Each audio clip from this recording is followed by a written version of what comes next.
Welcome to தமிழில் உயிரியல் 10ஆம் வகுப்பு அலகு 14 தாவரங்களின் கடத்துதல் மற்றும் விலங்குகளின் சுற்றோட்டம். ஸோ இன்னைக்கு நம்ம லெசன்ல என்ன பார்க்க போறோம்னா அடுத்தது 14.2 நீரை உள்ளெடுக்கும் உறுப்பு, அதாவது வேர்த்தூவி. இந்த இடத்துல நீரை உள்ளெடுக்கும் உறுப்புன்னு கொடுத்துருக்காங்க. தாவரங்கள்ல நீரை உறிஞ்சுறது யாரு, உள்ள எடுக்கிறது யாருன்னா அந்த வேர்த்தூவிகள் தான்.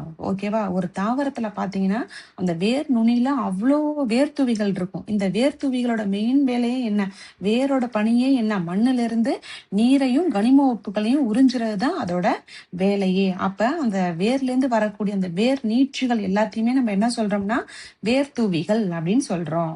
அடுத்து வாங்க, உங்களுக்கு இங்க படம் கொடுத்துருக்காங்க பாருங்க. அந்த வேர்த்தூவிகள் எப்படி இருக்கு, மென்மையான ஒரு செல்லால் ஆனவை அப்படின்னு கொடுத்திருக்காங்க. அடுத்தது பாருங்க 14.3 உறிஞ்சப்பட்ட நீர் வேரில் செல்லும் பாதை. அதாவது இப்ப இந்த வேர்த்தூவிகள் என்ன பண்ணிடுச்சுன்னா நீரை உறிஞ்சிடுச்சு. உறிஞ்சினதுக்கு அப்புறம் இந்த வேர்ல இருந்து தண்ணி எப்படி மேல் நோக்கி போகுது அப்படின்னு நம்ம பார்ப்போம். வாங்க இப்ப இந்த நேரம் அந்த படத்துக்கு வந்துருங்க. நீங்க இங்க ஒரு படம் ஒண்ணு நமக்கு கொடுத்திருக்காங்க. இந்த படம் என்னன்னா, நம்ம லெசன் 12ல வேரோட உள்ளமைப்பு எல்லாம் பார்த்த ஞாபகம் இருக்கா? உங்களுக்கு ஞாபகம் இல்லைன்னா ஜஸ்ட் இந்த படத்தை பாருங்க. 12ஆம் லெசன்ல ஃபர்ஸ்ட் வேர் தூவிகள் இருக்கா மண்ணுல, இது வழியா தண்ணி உள்ள போகுது. அடுத்தது புரணி செல்கள் இருக்கு. அதுக்கப்புறம் யார் இருப்பா, ஜைலம் ஃப்ளோயம் இருக்கும். அப்ப இது வழியா தண்ணி எங்க வந்துருதுன்னா ஜைலம் ஃப்ளோயம்க்கு வந்துரும். அடுத்தது பாருங்க, வேர் செல்களில் நீர் செல்லும் வழிமுறைகள். இப்ப அடுத்தது பூமியிலேருந்து வேர் என்ன பண்ணிடுச்சு, நீரை உறிஞ்சிடுச்சு. அந்த உறிஞ்சுற நீர் என்ன செய்யணும், இப்ப மத்த தாவரத்தோட பாகங்களுக்கு போகணும். அதுல நீர் செல்லும் வழிமுறைகள்ல 2 டைப் இருக்கு. ஒண்ணு அப்போபிளாஸ்ட்னு சொல்றோம், இன்னொன்னு சிம்பிளாஸ்ட்னு சொல்றோம். இங்க ஒரு படம் கொடுத்துருக்காங்க, அந்த படத்தை பாருங்க, டக்குன்னு புரியும். இந்த இடத்துல பாருங்க, அப்போபிளாஸ்ட் சிம்பிளாஸ்ட்.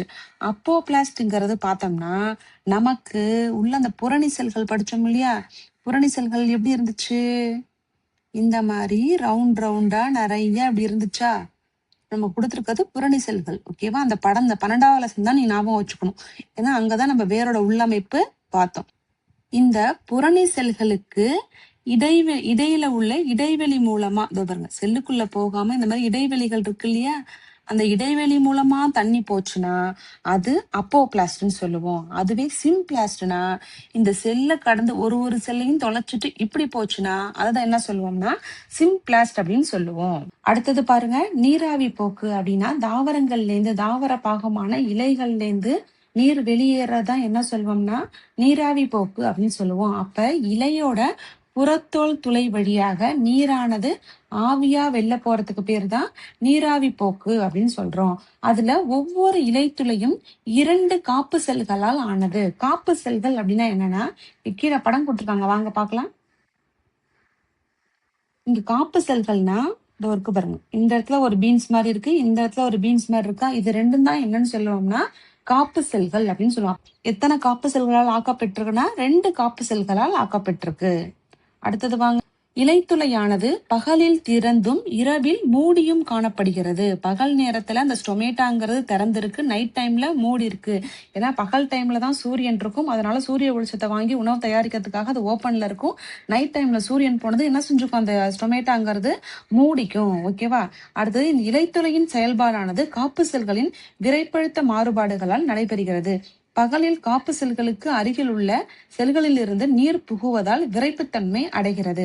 அதாவது பகல் நேரத்துல பாத்தீங்கன்னா அந்த ஸ்டொமேட்டோ என்ன செய்யும், தண்ணியை உறிஞ்சுறதுனால, இப்ப பலூனுக்குள்ள காத்து இருந்துச்சுன்னா பலூன் எப்படி இருக்கும், பல்ஜ் ஆயிடும், உப்பிட்டு இருக்க மாதிரி இருக்கும். அதுவே காத்தை வெளில எடுத்துட்டீங்கன்னா சப்பையாயிடும். அதே மாதிரிதான் இந்த காப்பு செல்களும்.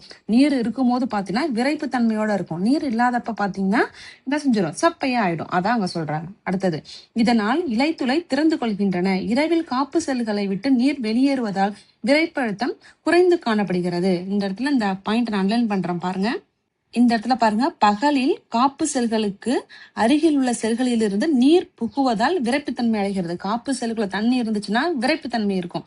அதுவே காப்பு செல்லை விட்டு இரவு டைம்ல காப்பு செல்லை விட்டு நீர் வெளியேறிடுச்சுன்னா விரைப்பழுத்தம் குறைந்து காப்பு செல்கள் சுருங்கி விடுகின்றன. அதனால இலைத்துளையும் என்ன பண்ணிக்கும், மூடிக்கும்.